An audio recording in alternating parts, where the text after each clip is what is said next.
आया था, पर अब मैं स्वयं यहीं रहना चाहता हूं।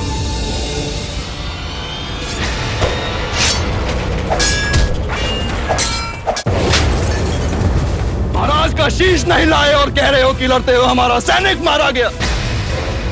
और दूसरा बुद्ध का भिक्षुक बनने के लिए उनके सामने आत्मसमर्पण कर रहा है।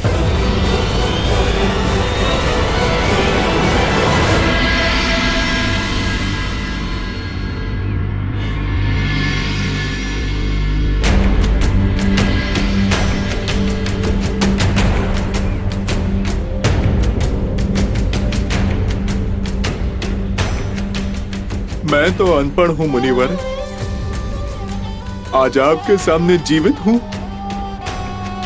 तो ये आप ही का दिया हुआ जीवन दान है। क्या आप पहले कभी बुद्ध से मिले हैं? महाराज बिंबिसार को मैंने धन की लालच में मारना चाहा, मैं पकड़ा गया। महाराज के हाथों मेरा वध होता, पर उनकी उठी हुई तलवार गिर गई।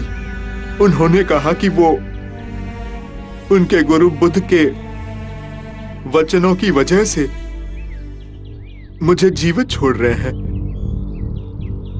मुझे आपकी शरण में आना है प्रभु, आपके शरण में ही मुझे मुक्ति मिल पाएगी।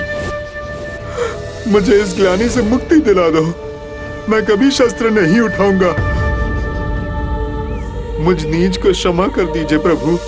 जिस क्षण तुम्हारे अंतर में ये विचार उत्पन्न हुआ कि तुम पाप कर रहे थे, उसी क्षण स्वयं तुमने अपने मुक्ति के मार्ग पर पहला पग रख दिया था।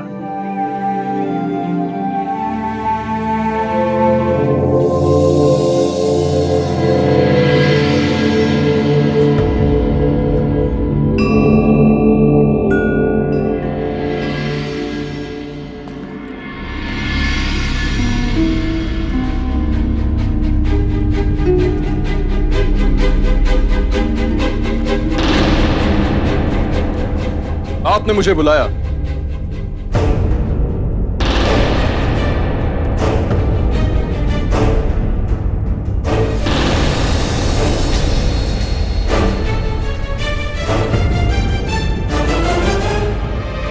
आज हमारा पुत्र हमसे आंखें चुरा रहा है।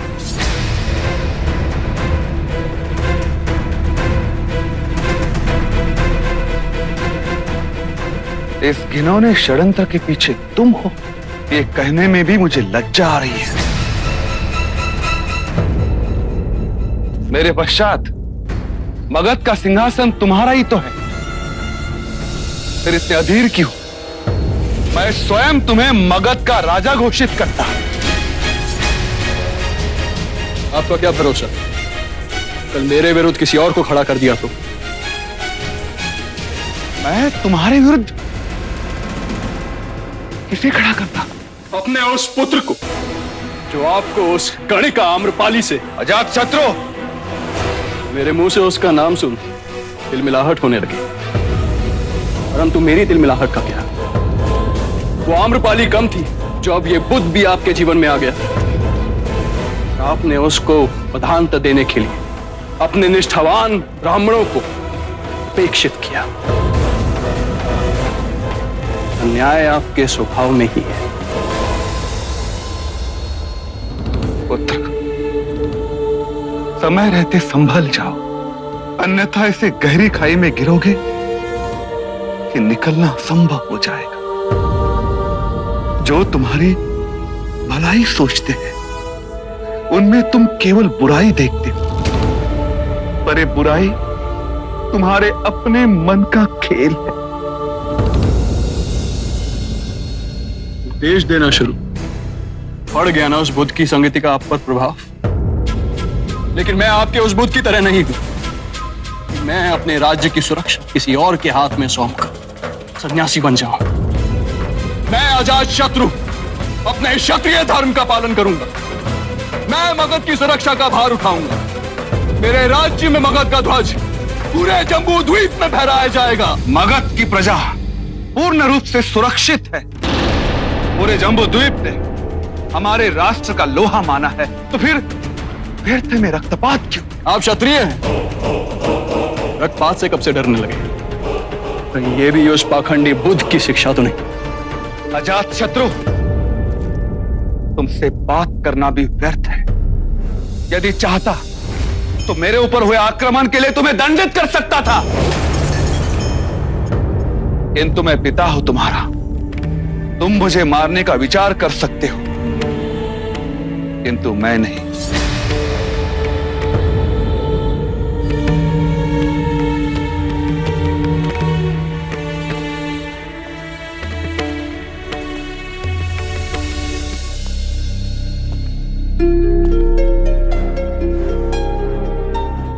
एक पिता के लिए इससे अधिक पीड़ा की बात क्या होगी कि उसका अपना रक्त उसका शत्रु है। मेरी आयु अब वानप्रस्थ की ओर जाने की हो चुकी है। मैं स्वयं इस राजपाट को छोड़ना चाहता हूं, पर मुझे लगता है कि अगले 10 वर्ष मुझे उस दिन की प्रतीक्षा करनी होगी।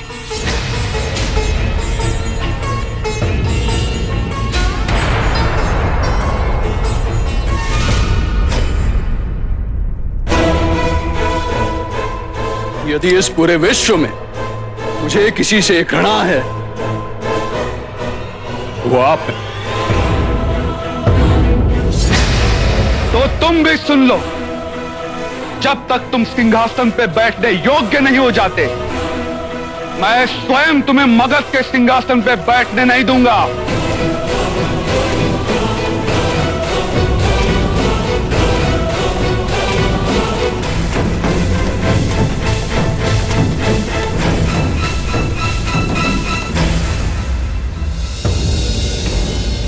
अपने पिता के छाती पे पांव रखकर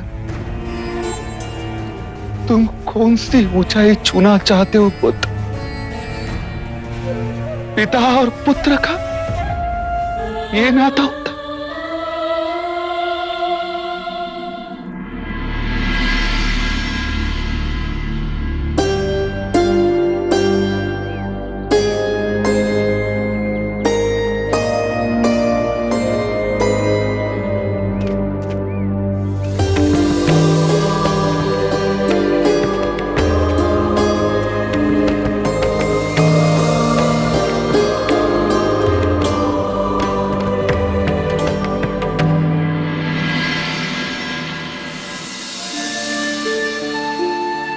आप दोनों कपिलवस्तु की ओर प्रस्थान करें और समाचार दें कि मैं अपने भिक्षुओं के साथ आ रहा हूं।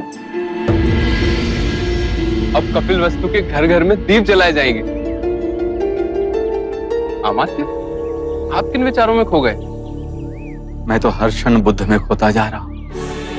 इतने शांत और सुगम, जैसे आकाश में स्वतंत्र मंडराते बादल। चिंता मारी, चाह मारी। इस चाह के मार्ग में मैंने कई उपद्रव किए और देखे, फिर आपको देखा। आप पूर्ण स्वतंत्र हैं। ये संसार अब आपको नहीं बांध सकता। मैं आपके चरणों में रहना चाहता हूं, आपका भिक्षु बनना चाहता हूं।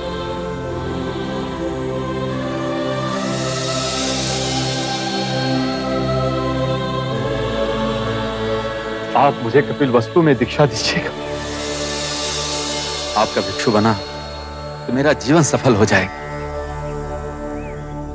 चन्ना, तुम भिक्षु ना बनोगे? मैं भिक्षु कैसे बन सकता हूं? मैं तो सारथी पुत्र हूं। नहीं चन्ना, मेरे परम सत्य के मार्ग में ना वर्ण भेद है, न जाति भेद। इन सभी भेदों को इसी जगत ने बनाया है। इन भेदों का परम ज्ञान से कोई नाता नहीं। तो क्या मैं भी? परंतु मैं चाहकर भी भिक्षु ना बन सकूंगा। क्यों? बिना देवी यशोधरा की आज्ञा के मैं ये भिक्षु व्रत ना ले सकूंगा। जब मैं आपको वन छोड़कर कपिलवस्तु वापस लौटा तो मैं बहुत दुखी था। देवी यशोधरा ने अपनी पीड़ा को बुलाकर मेरे दुख को संभाला मुझे दिन रात सांत्वना दी। वो महाराज और महादेवी की बैसाखी बनी। राहुल को माँ और पिता का प्रेम दिया। मैं ऐसी कठिन परिस्थिति में उन्हें छोड़कर कदापि नहीं। मेरी इस परम सत्य की खोज में तुम सबका महान त्याग है। यशोधरा का मैं ऋणी हूं।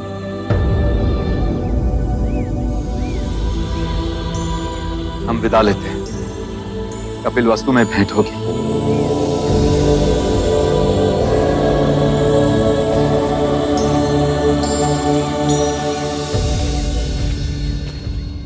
व्यक्ति भिक्षुक बनते हैं।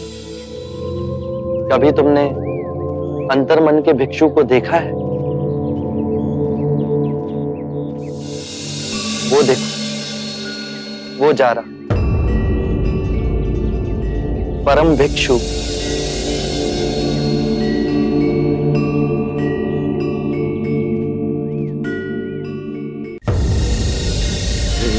मदिरा रास लीला रंग भवन।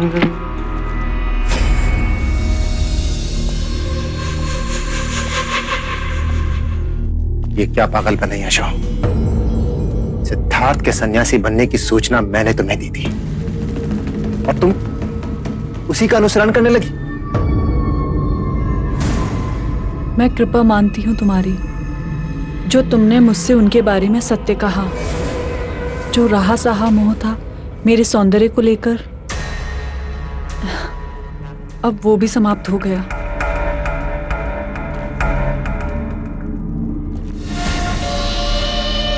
तुम पे तो गेरुआ भी बहुत सचता है यशो, पर जीवन के रंगों से आंखें न मोड़ो, नहीं तो ये रंग लुप्त हो जाएंगे।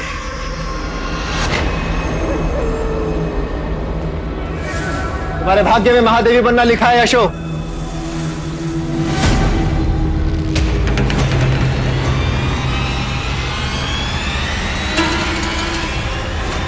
मुझसे विवाह कर लो,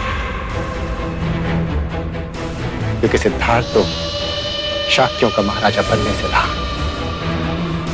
और देवदत्त अवश्य बनेगा।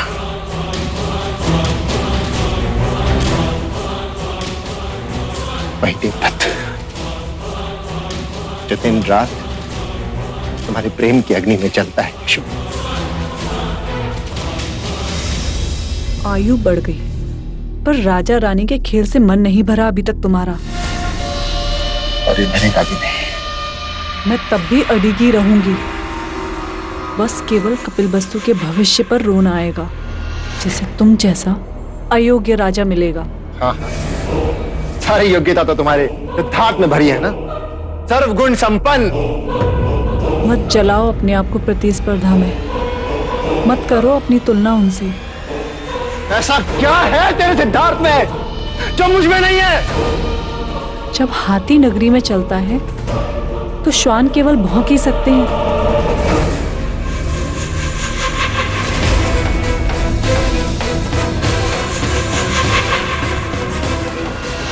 हाथी?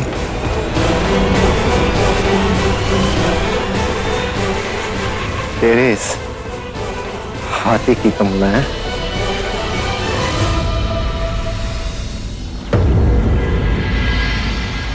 सुनो सुनो सुनो सुनो सुनो, सभी सुनो सुनो, अमात्य और चन्ना आ गए। अमात्य और चन्ना आ गए। क्या समाचार लाए हो? कुछ तो बताओ, कैसे हो? अरे रुको रुको रुको, अरे रुको, क्या सांसें नहीं लेने दोगे?